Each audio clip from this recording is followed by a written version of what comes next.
Introdução. O termo sucesso, tal como conhecemos atualmente, apresenta questões próprias que não podem se harmonizar com a definição bíblica. Isto porque desde pequenos fomos ensinados que buscar o sucesso é correto a se fazer, pois o mundo contemporâneo respeitará apenas aqueles cujas vidas testificam-me de alguma forma que chegaram lá, vencerão-me, junto à definição moderna do termo sucesso. Foi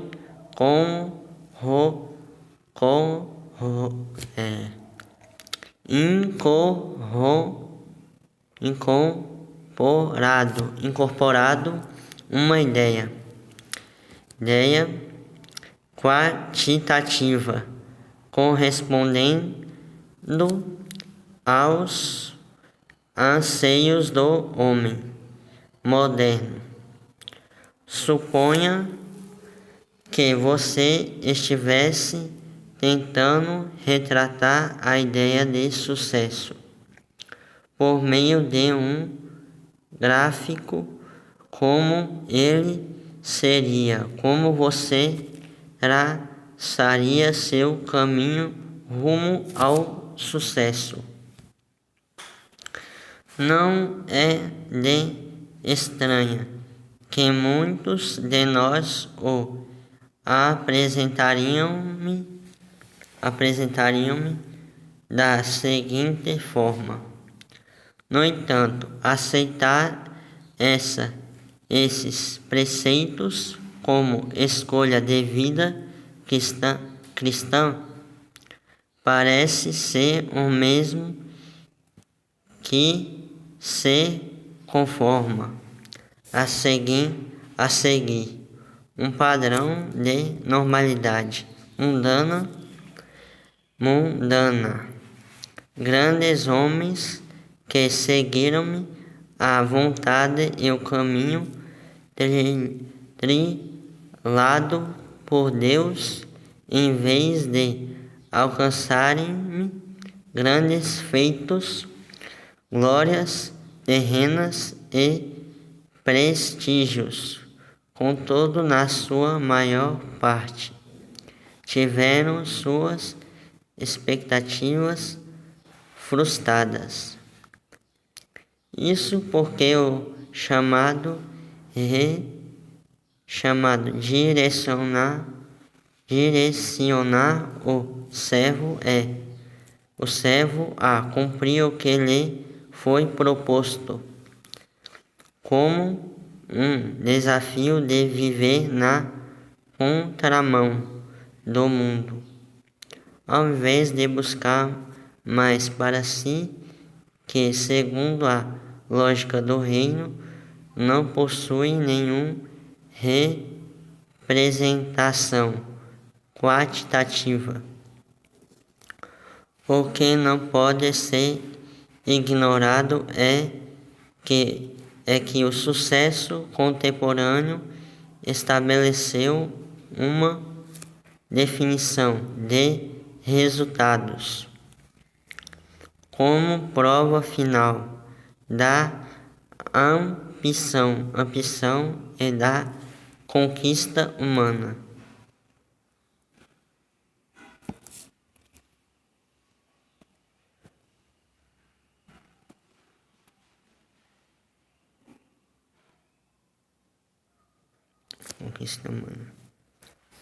O sucesso é apresentado como algo maior e mais intenso. Isso significa que nossa própria visão de sucesso é materializada na medida que os resultados estejam ligados a objetos e que tenha uma relação direta com os anseios dos homens, como carros, casas, dinheiro, poder, iates, boas relações e ótimos círculos. São todas provas materiais que testificam a maneira como os indivíduos são medidos. Esses esclarecimentos preliminares nos colocará diante de algumas indagações, das quais noteará toda a problemática desta pesquisa. Mas o que a Bíblia define como sucesso? Embora não exista uma relação quantitativa nas Escrituras, atualmente vemos a exemplo a teologias da prosperidade, propagando que os crentes não só têm o direito ao sucesso, como é possível conquistá-lo de forma relacional, contrariado à máxima do Evangelho, que fala em pedras terrenas, perdas terrenas. Pois quem quiser salvar a sua vida, perderá, mas quem perder sua vida por mim, causa pelo Evangelho, a salvará. Pois quem adianta ao homem ganhar o mundo inteiro e perder sua alma, ou o que o homem poderia dar a outra de sua alma. Marcos 8:35. Quanto a Bíblia define sucesso como perda, o mundo contemporâneo trabalha com a lógica inversa. Como conquistar os resultados em síntese, podemos dizer que o sucesso mundano é aquele que desperta nos homens uma sede desenfreada pelo extravagante, pelo brilhante ou incomparável, basicamente, mais é a definição de sucesso moderno. Diante disto, a distorção que há entre o sucesso bíblico, como se vê a seguir. Bíblico e o mundano se consumirá de forma problemática, como se vê a seguir. A busca pelo sucesso mundano nos deixa com um anseio enorme, por mais sentimos a perturbadora dor do vazio.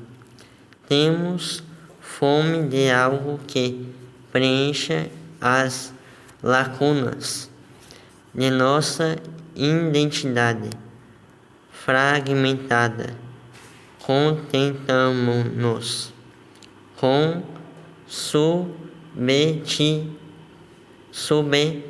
substitutos que podem ter um gosto agradável, mas que são espiritualmente danosos. Atualmente, algumas igrejas estão permeadas de esforços para o sucesso, que mais parece com as definições dadas por gurus do mundo comparativo, que às vezes está estreitamente ligada ao custe ou custar do que propriamente com a definição bíblica, que primordialmente requer algum tipo de perda. Não obstante, o que vamos é uma apropriação irrestrita da definição mundana.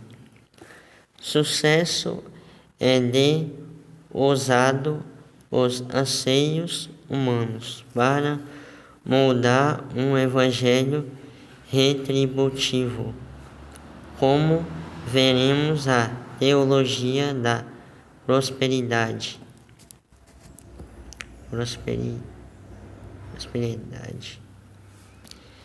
Aponta para uma problemática quando posta em comparação com a narrativa bíblica, uma vez que as motivações são próprias da ganância humana, não dizem respeito com a vontade divina.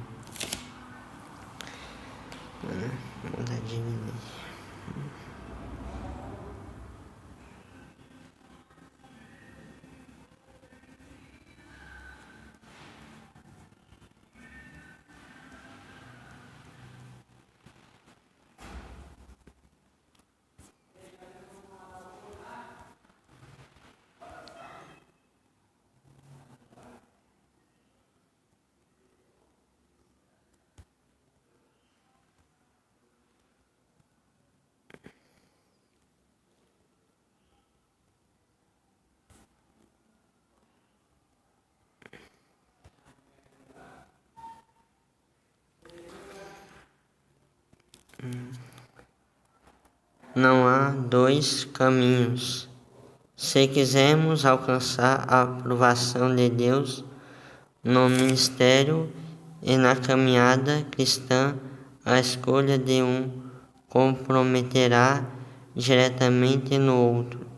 A escolha do sucesso mundano, ainda que lhe ofereça aplausos, glamour e status, sendo tarde a vontade pessoal, se chocará com desejo divino. Portanto, precisamos compreender que no sistema econômico de Deus, sucesso geralmente começa com algo que não é nada está espetacular, mas duvidoso, de pouca expressão perante os olhos humanos. Teologia da prosperidade, mundo e prosperidade e sucesso mundano.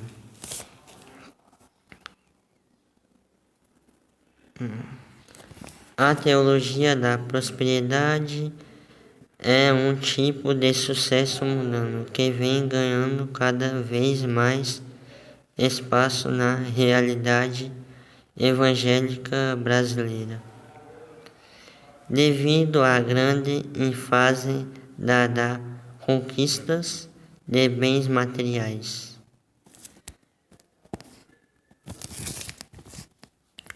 O grande problema deste erro teológico é que as motivações dos crentes tornam-se semelhantes aos desejos puramente mundanos e corporativos dos nossos dias, onde os indivíduos coloquem como fato determinante para o sucesso sua própria condição e não a soberania divina. Mas afinal, o que está errado com a teologia da prosperidade? Segundo nos propõe Neocondemos 2012, a teologia da prosperidade é um tipo diferente de erro teológico. Ela não nega diretamente nenhuma das verdades fundamentais do cristianismo. A questão é de ênfase. O problema não é o que a teologia da prosperidade diz em si. O que está não diz. O que ela não diz. A questão não está na petição como oração, mas sim na motivação, sua aplicação para a comunidade e do testemunho da graça de Deus. Esta posição pode ser claramente equiparada com a visão da soberania e vontade de Deus. Vejamos. A oração do cristão não é nenhuma tentativa de força à mão de Deus, mas humildade, reconhecimento da nossa importância e dependência. Quando nos colocamos de joelhos, e porque sabemos muito bem que não somos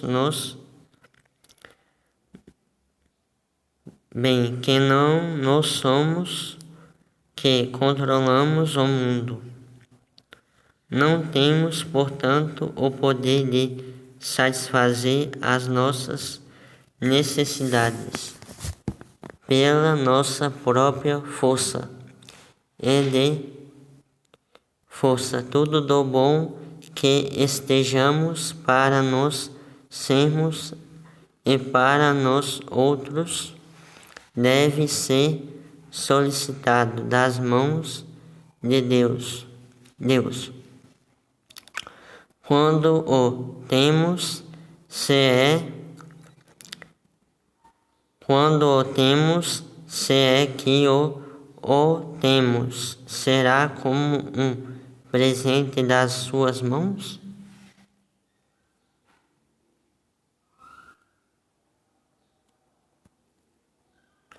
Assim como o sucesso mundano, a teologia da prosperidade se assemelha quando propõe aos homens que mais é o resultado do favor de Deus e que conquista é merecimento da ação humana. Com isto, notamos de forma expressiva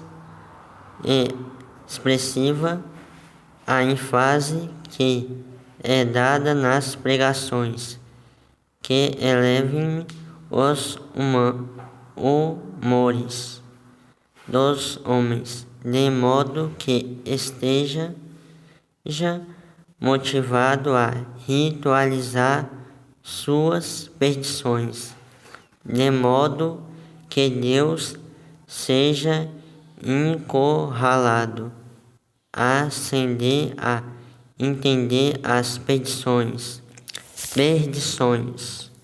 onde o Criador se torna um mero executor da vontade humana.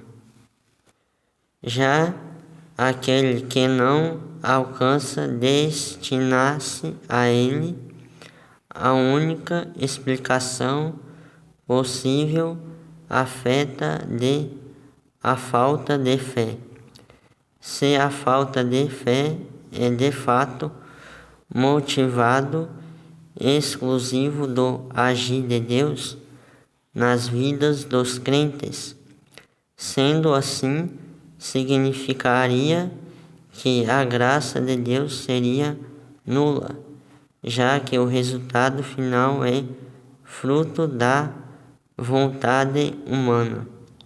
Porém, esta posição se mostra contrária com esta descrição. Vejamos a seguir. Do ato de fé participar todo nervo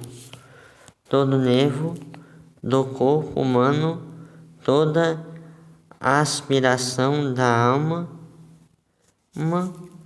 todo impulso do espírito humano, mais corpo, alma e espírito. Não são três partes isoladas do homem. Elas são dimensões do ser da pessoa.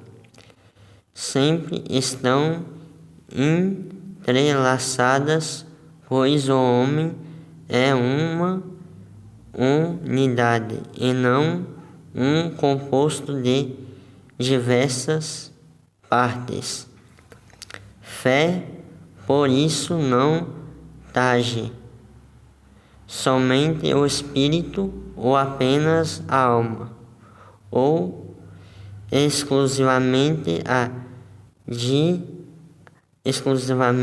a vitalidade, e assim ela é a orientação da pessoa inteira em direção ao incondicional.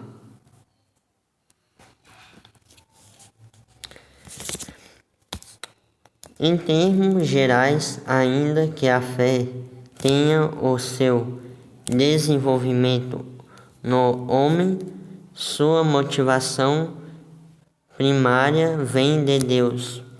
Segundo assim, a fé leva a pessoa em direção ao incondicional, trazendo uma relação pessoal e constante em relação à motivação final, pautada por uma relação abigal de vontade e graça, sendo assim, a partir da ausência motivadora que é centrada na vontade primeira, ser conduzido por Deus implicará diretamente na destruição da unidade pessoal, uma vez que a motivação é pessoal, vazia e sem qualquer relação à vontade divina. Isto é ira, de certo modo, concorda com a definição dada por Tomás de Aquino, que diz que a fé é um ato do intelecto que assente à vontade divina sobre a influência da vontade motivada por Deus, mediante a graça.